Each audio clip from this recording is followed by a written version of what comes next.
وبيعلموهم لغة محدش يفهمها ولا حتى حد يقدر ينطقها غيرهم. يعني تخيل يا صديقي المشاهد، أنا قلت لك لأ ودي معناها عندي إني موافق، لكن عندك أنت بتعني الرفض.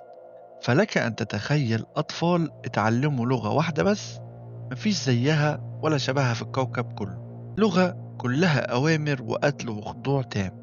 في إقليم سايكو البعيد، في مكان حوالين منه غابات كبيرة وجبال عالية، كان في مجتمع سري اسمه الشوجن تاتسو، مجموعة من الساموراي اتدربوا على القتال من غير رحمة. الناس دول كانوا بيخطفوا الأطفال من القرى والضواحي وياخدوهم على معسكرات تدريب قاسية، بيعلموهم فيها لغة الدم، لغة محدش بيفهمها غيرهم. والهدف من كده بسيط، إنهم يحولوا العيال دي لماكينات قتل، قلوبهم مفيهاش أي رحمة وعقولهم تستقبل بس الأوامر. ميرا كانت واحدة من الأطفال دول، بس كانت مختلفة عنهم، ومهمتها التالتة غيرت كل حاجة.